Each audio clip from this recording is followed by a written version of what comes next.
Good day everyone, we are the group 12 and today we'll be discussing a vital system in the human body, which is the urinary system, and its role in critical for maintaining overall balance, and we will walk you through its structure, function, and how it keeps us healthy. So in this module we will cover these eight subtopics, which are the function of the urinary system, anatomy of kidneys, urine production, regulation of urine concentration and volume, urine movement, body fluid compartments, regulation of extracellular fluid composition, and the last is the regulation of acid-base balance. Those 8 subtopics is only the 2 subtopics I will be discussing, and the remaining subtopics will be discussed by my co-reporters. So let's talk about the function of the urinary system as a whole. So the function of urinary system is, to simply put, the urinary system is the body's sophisticated filter and regulator. It consists of the kidneys, 2 ureters, the bladder, and the urethra. So the kidneys daw is mo daw siya ang star of the show, kanang performing a several major functions. So the first is the excretion of metabolic waste like urea. Second is regulation of blood volume and pressure by controlling how much fluid stays in the body. Next is the regulation of solute concentration and balancing the body's pH. And the last one is they even play a role in red blood cell synthesis and vitamin D synthesis. So, kuan daw no kanang the urine produced by the kidneys flows through the ureters to the urinary bladder, where it is stored until it is eliminated through the urethra. So, mao daw na siya ang function sa as a whole. So, as a system, mo siya ang function sa urinary system. Mo na siya, guys. So as I discussed earlier, no, nga there are kuan jud no mga major function, kumbaga kung sa kuan pa kanang sa movie na yung mga major role ang urinary system, which is ang excretion, regulation of blood volume and pressure, and regulation of solute concentration and balancing the body's pH. And yes, manod siya, guys. So see the attached picture on our PPT, which is the urinary system consists of 2 kidneys, 2 ureters, the urinary bladder, and the urethra. And so let's proceed to the second subtopic, which is the anatomy of the kidneys. So we have here the attached photo of anterior view and the inferior view. So let's take a look at the anatomy. The kidneys are the retroperitoneal, sitting behind the abdominal cavity. Inside, each kidney is divided into an outer cortex and an inner medulla, where the renal pyramids are located. So the functional unit of the kidney, which is the structure that actually does the filtering, is the nephron. And a single nephron includes the renal corpuscle, and it's associated by tubules. And the renal corpuscle contains the glomerulus, where the filtration of blood begins. So, topic na to karon is urine production and regulation. Pagdong nato sa word nga urine, siyempre una nato manuna kay ihi. Pero sa biology, importante kay ni nga process. Ang kidney di lang kay nag-remove og waste, pero murag smart filter o regulator po siya sa atong lawas. Nag-decide kung unsay retain o unsay secrete. So, ang production sa urine na itulo ka major steps. Una, filtration, tubular reabsorption, o last, tubular secretion. First, filtration. Kani mahitabo sa nephron mo ni ang pinakagamay na functional unit sa kidney. Imagine niyo nga ang nephron mura siya og tiny filtering machine. Sulod sa nephron na ang glomerulus, gamay kayo nga blood vessels nga murag net og kini gibutang sa Bowman's capsule. Kung muagi ang dugo sa glomerulus, ang pressure sa dugo ang mupush sa tubig o mga gamay nga substance sama sa glucose, amino acid, ion, o waste products padulong sa Bowman's capsule. So, ang gawas na liquid gitawag og filtrate, pero blood cells o dagkong proteins dili makasulod kay dagko kay sila.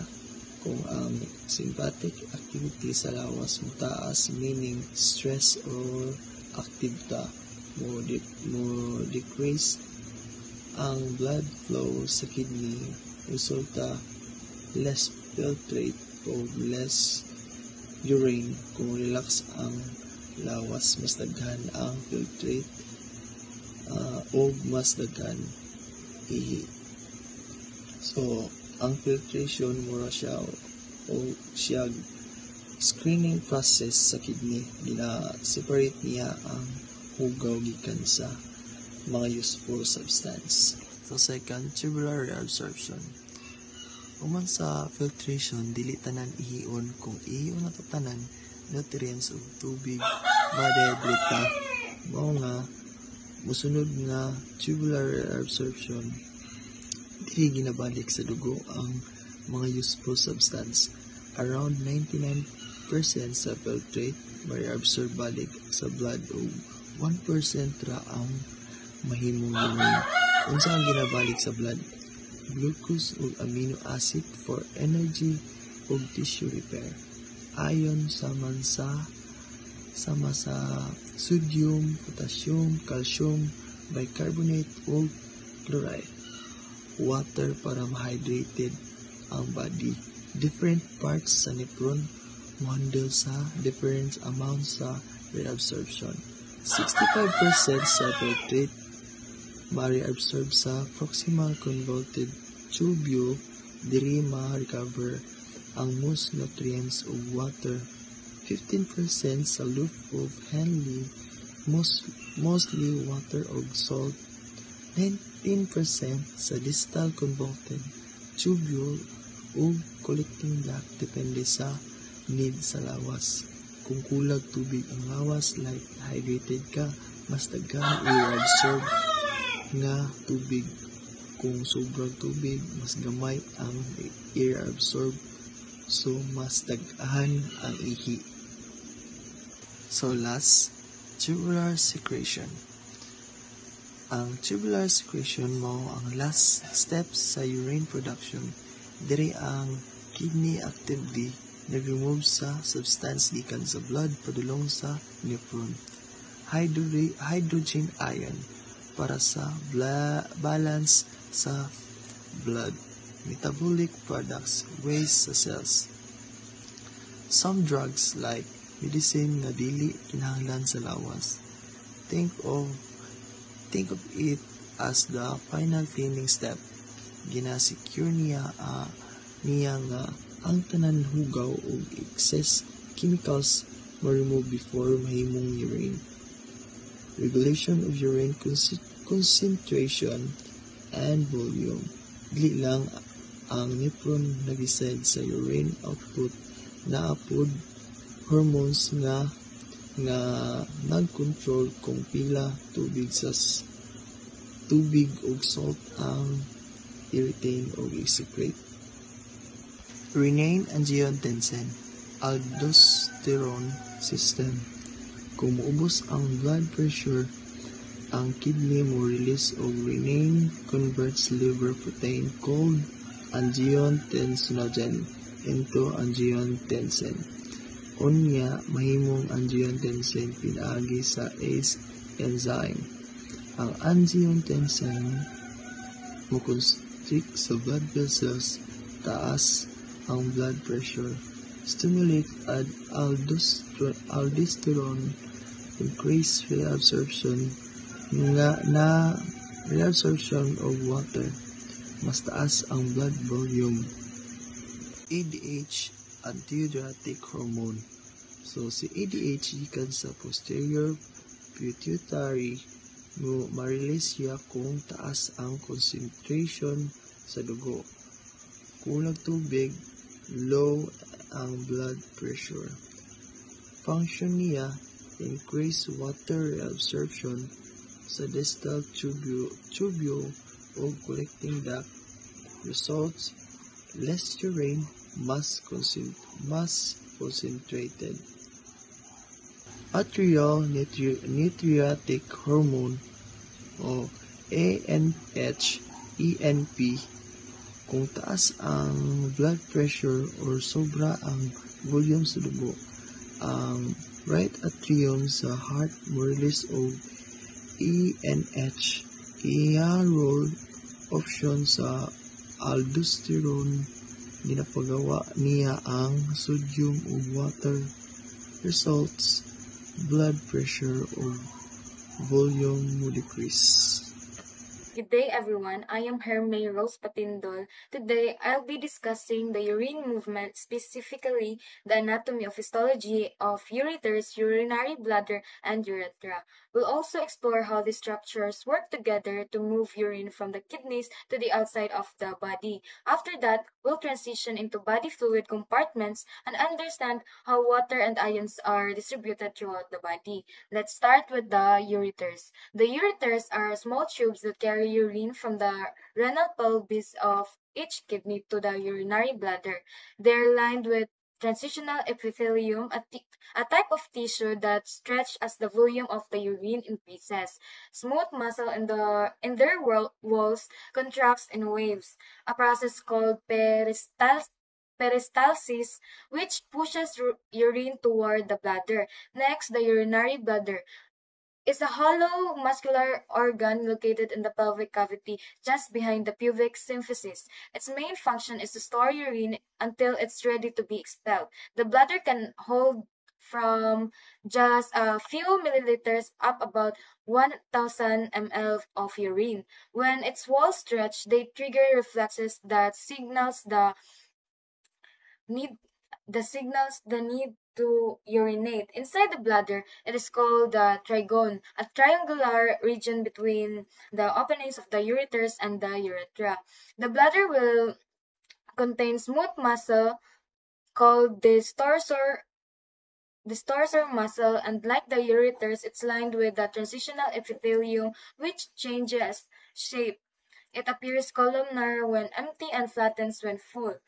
Next, we have the urethra, which carries urine from the bladder to the outside of the body. In males, the urethra is about 20 centimeter long and passes through the penis. In females, it's much shorter, around 4 centimeter, and opens just in front of the vaginal opening. Now, the sphincters play a key role in controlling urination. There are two of them, the internal urinary sphincter and external urinary sphincter. The internal urinary sphincter is made of the smooth muscle and is involuntary. It's located when the bladder meets the urethra. In males, it also prevents semen from entering the bladder during ejaculation. The external urinary sphincter is made of skeletal muscle, meaning we can control it voluntarily. This sphincter is also allow us to start or to stop urination consciously. Now let's move on to the hormonal regulation of blood volume and its relationship with urine volume. Our body is constantly maintaining a stable internal environment or homeostasis, especially when it comes to blood pressure and fluid balance. When blood volume increases or decreases beyond its normal range, the body responds through the hormonal mechanism to bring back to equilibrium. If blood volume is high, it causes elevated blood pressure. Elevated blood pressure disturbing homeostasis. The kidneys, heart, blood vessels, and the pituitary gland all work together to restore balance. On the other hand, if the volume is low, blood pressure drops and the same organ respond but in the opposite way to increase blood volume again. This process is called cyclical. As blood volume rises or falls, this mechanism continuously adjusts to maintain normal blood pressure and fluid balance. Let's take a closer look at what happens when blood volume becomes too high, when blood volume increases. So when blood volume increases, baroreceptors, which are pressure sensitive receptors in the cardiovascular system, detect this change. They trigger several hormonal responses. The pituitary gland reduces secretion of anti-deuteric hormone or ADH, meaning less water is reabsorbed in the kidneys. The kidneys inhibit renin releases, which reduce aldosterone secretion, another hormone that promotes sodium and water reabsorption. The heart releases atrial natriuretic hormone or ANH, which promotes sodium and water loss in the urine. Finally, the blood vessel dilate, especially in the kidneys, increasing renal blood flow and further encouraging water excretion. All these effects cause more water and sodium to be excreted in the urine, reducing blood volume and pressure. This brings us the homeostasis restored. Blood volume returns to normal and blood pressure stabilized. Now let's look at the opposite situation when blood volume drops below normal. In this case, baroreceptors detected a decrease in pressure and activate compensatory hormonal mechanism. The pituitary gland increases ADH secretion, promoting the water absorption in the kidneys. The kidneys release renin, which triggers the renin-angiotensin aldosterone system or RAAS, leading to increased aldosterone secretion. Aldosterone promotes sodium reabsorption, and water follows sodium. The heart stops secreting ANH, preventing unnecessary water loss. The blood vessel constrict, reducing the urine production and conserving fluid. Together, these responses cause the kidneys to retain water and sodium, increasing blood volume and blood pressure until homeostasis is restored again. This balance ensures that the body maintains proper circulation and hydration even during the dehydration or blood loss.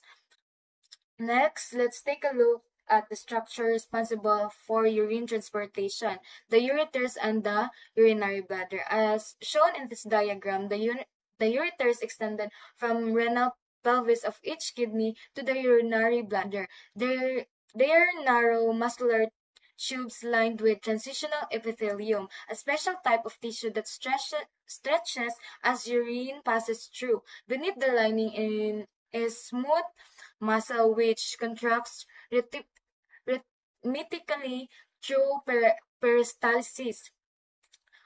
peristalsis, wave-like movements that pushes urine downward toward the bladder. The urinary bladder itself is a hollow, muscular organ located in the pelvic cavity. It temporarily stores urine until urination. The bladder wall consists of transitional epithelium, allowing expansion and recoil, connective tissue layers, providing strength and flexibility, and the dorsal muscle, a thick layer of smooth muscle that contracts during urination.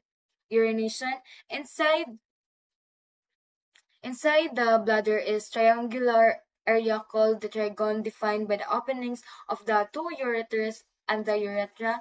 The external urinary sphincter, made of skeletal muscle, provides voluntary control urination. These structures work together to safely transport and temporarily store urine, ensuring that waste is efficiently removed of the body without compromising fluid balance. As we've seen, as we've just seen, the bladder and urethra are designed not only for the storage but also for controlled release of urine. Next, we'll explore how this release happens through a process known as the micturition reflex, which coordinate muscles contraction and nervous system control to allow urination at the right time. So let's talk about the how urination actually happens. The micturition reflex. This reflex is triggered when the bladder wall stretches as it fills with urine. Stretches receptor sends signals to the spinal cord, which then activates the bladder muscle to contract. At the same time, the external sphincters relaxes, allowing urine to pass out. But under normal condition, as we can control this voluntarily, the brain also influences this reflex.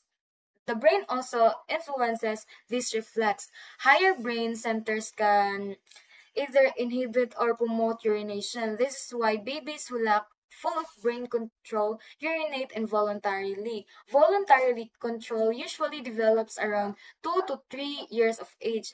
Finally, the urge to urinate occurs when sensory signals from the bladder reach the brain. Interestingly, irritation in the bladder or urethra can trigger this urge when the bladder isn't full. Now, you can see how signal travels from the bladder to the spinal cord and back through the parasympathetic nerves to cause the dorsal muscles to contract. At the same time, the internal sphincter cause it to relax.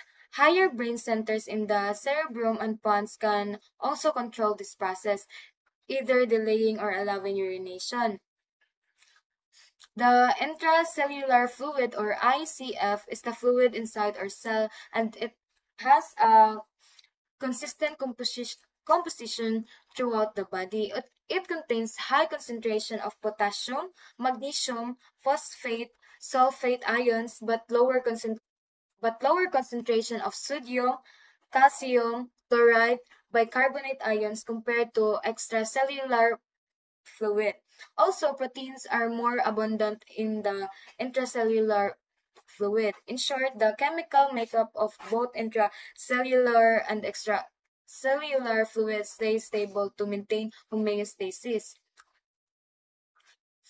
So, let's proceed to the 18.6 body fluid compartments. So, water makes up a large portion of the human body, about 60% in the adult males and 50% in the adult females. So females generally have less water because fat tissue contains very little water. Body is divided into two main compartments: the intracellular fluid, ICF, and the extracellular fluid, ECF. So the intracellular fluid, ICF, is which is inside the cell and makes up about 2/3 of total body water. Extracellular fluid, which makes up the remaining 1/3 and includes interstitial fluid. blood plasma, and the lymph. Also, there are there are also smaller specialized fluid like cerebrospinal fluid, synovial fluid, and serous fluid. The body tightly regulates the movement of water and ions between these compartments to keep everything balanced. So we have so let's proceed to the exchange body between body fluid compartments. So water moves between these compartments through selectively permeable membranes, and this movement is controlled mainly by hydrostatic and osmotic pressure. Osmosis is the K process. It moves water where it's needed. If the extracellular fluid has more ions, meaning it's hypertonic, so water moves out the cell. If it has fewer ions or hypotonic, water moves into cell. During dehydration, water moves from inside the cell to the extracellular space to maintain blood volume and homeostasis. Finally, this table shows approximately percentage of the body fluid compartments by age and sex. Infants have the highest total body water, about 75% of their body weight. Adult males average about 60% and adult females about 50%. This difference is mainly due to variation in body fat and muscle mass, since muscle holds more water than fat. So to summarize, we've covered how urine is formed and transported through the ureters, bladder, and urethra, the role of the sphincter and the micturition reflex, and how the body fluid compartments maintain internal balance. Understanding this system give us insights into how body maintains both excretory function and fluid homeostasis. And that's conclude my part. Thank you. So, Hello, proceeding my to the name next is part, Dylan Pinata. let me first introduce myself. My name is Dylan Pinatakan, and I'll be the one discussing this part, the regulation of extracellular fluid composition. So, before I start, I want to first apologize since I'll be recording this with only my voice because my camera is not functional. So, let's begin with the thirst regulation, which is one of the body's ways of maintaining fluid balance. Now, our body keeps the amount of water and electrolytes fairly constant, but when the extracellular fluid becomes too concentrated, like for example, if you sweat a lot and if you don't drink water or eat something salty, your blood becomes more concentrated. And when this happens, receptors in the brain sense the change and make you feel thirsty. Another trigger for thirst is low blood pressure, which can happen from dehydration or fluid loss. Fluid loss. So, in simple terms, if your body needs water, your brain sends a thirst signal. Like example, like kanang mag-play kag basketball sa kana init kayo nga temperature, you will immediately feel thirsty, and then your body will try to replace the water loss through sweat. And when you eat like kanang mga ano parat nga mga pagkaon like mga chips, and suddenly like gusto ka mo inom og tubig, that's a thirst response gikan from your brain. Now next is the regulation of important ions, which the ion concentration regulation that rather. So sodium regulation. Sodium is the major ion outside the cells, and it affects fluid balance and blood pressure. These three hormones help regulate sodium. The first one, we have the aldosterone, which increases sodium reabsorption. Like example, if your blood pressure drops, aldosterone will help your kidneys keep more sodium and water, raising your blood pressure. Now, second, we have the ADH, which is the antidiuretic hormone, which increases water reabsorption. Like example, when you're dehydrated, ADH helps your body keep more water by producing less urine. And next we have the ANH, the atrial natriuretic hormone. So this one increases sodium and water loss. Example, we when blood pressure is too high, the heart releases ANH to make you pee more, lowering your blood pressure. And also for potassium, aldosterone also controls potassium secretion. When blood potassium levels go up, aldosterone secretion increases, so more potassium is lost in the urine. And when potassium levels go down, aldosterone secretion decreases. Like for example, if you eat a banana, which is, di ba, kaya ang banana is high with potassium man. So your body will release aldosterone to help remove the extra potassium.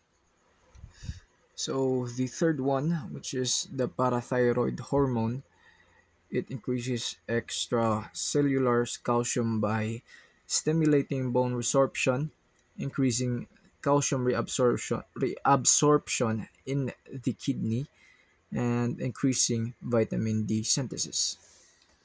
Calcitonin from the thyroid gland, it lowers blood calcium when it becomes too high by inhibiting bone resorption. Example, if your blood calcium is low, PTH makes your bones release calcium. If your calcium is high, calcitonin helps lower it. And for phosphate and sulfate, when their levels in the filtrate are low, almost all of them are reabsorbed. When levels are high, the excess is lost in the urine. Example, if you eat foods rich in phosphorus, like meat or eggs, your kidneys excrete the extra phosphate to keep levels normal. So as you can see in the picture, we have here an example of how thirst regulation works. So this slide actually shows the pathway I mentioned earlier. When the extracellular fluid becomes too concentrated or when blood pressure drops, the body triggers thirst, which helps restore fluid balance. Like example, like kanang magmata ta sa buntag nga uhawon ta. So it's a common sign that your body is slightly dehydrated from hours without water. So yeah, you can see in the picture how it works.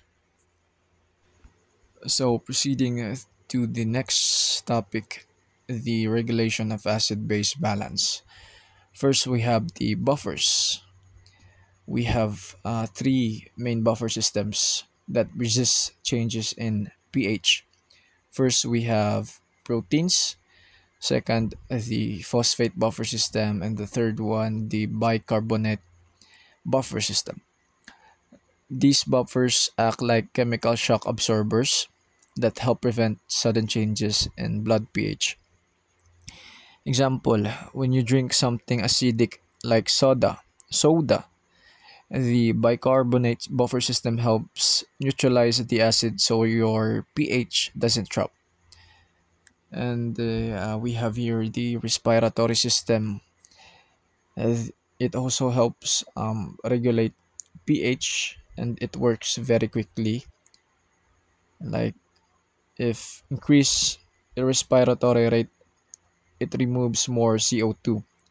It means the pH will rise, And if reduce respiratory rate, it keeps more CO2. It means the pH will decrease. So we have an example for that.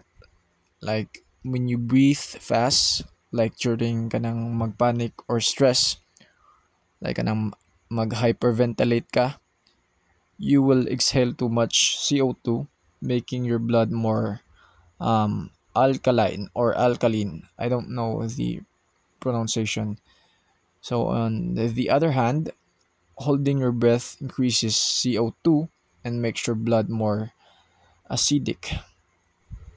So to make it simple, ang kanang inyong pagginawa, it controls how much carbon dioxide ang nga naa sa imong dugo.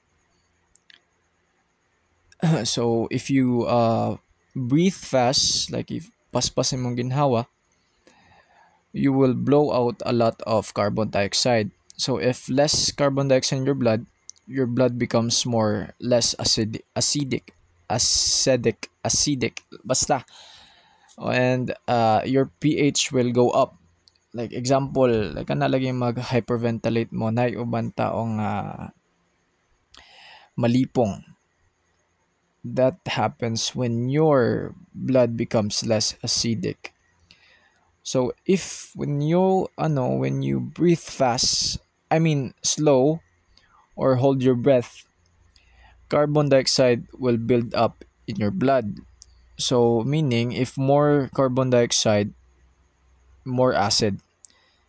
So if your blood becomes more acidic, imong pH will go down. So yeah, example when like imong pugnan imong ginhawa, carbon dioxide will build up sa imong blood. So that's why when your blood will gets your blood gets more acidic, and that's why you will feel the urge to breathe. So unta na sabtan ra. So let's proceed to the next slide. So next we have the kidneys, which means when kidneys excrete hydrogen ions when blood pH decreases, meaning the blood is too acidic. And if reabsorb hydrogen ions when blood pH increases, meaning the blood is too basic. So this system works slower than breathing but is more like long lasting siya. Like for example, people with kidney problems often develop acidosis because their kidneys can't remove enough hydrogen ions. So yeah, acidosis means that your blood is too acidic. It means that it has too many hydrogen ions. Normal blood pH is about 7.35 to 7.45. So if pH drops below 7.35, it means it is acidosis. The symptoms can include tiredness, confusion, and trouble breathing if it's severe. So basically, acidosis means that blood is too acidic. Thus, the alkalosis, it means your body is too basic or not acidic enough. It means na it has like gamay ra siya hydrogen ions. So like, di ba, like I mentioned earlier, the normal blood pH is 7.35 to 7.45. If mo adto siya above 7.45, it means alkalosis siya.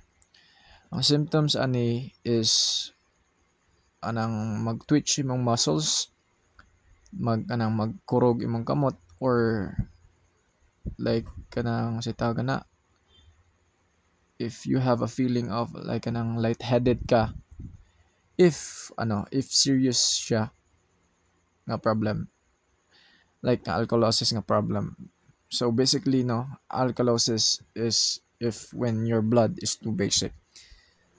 So an example for this, we have respiratory acidosis, when someone with severe asthma can't exhale carbon dioxide properly. It causes acidity. And second, metabolic acidosis, like severe diarrhea. It can cause loss of bicarbonate, making the blood acidic. And third, respiratory alkalosis. Sa kuan ni alkalosis ni nga examples ang kato is acidosis. Respiratory alkalosis means hyperventilating from anxiety. When your carbon dioxide lowers too much. And second, metabolic alkalosis. When you're vomiting too much, it removes stomach acid. So that ends our presentation. I hope na namoy nasabtan. So thank you. If wala, then you can just rewatch this presentation, or you can you can search from the internet about this topic. So yeah, thank you guys for listening, and that's all. Thank you.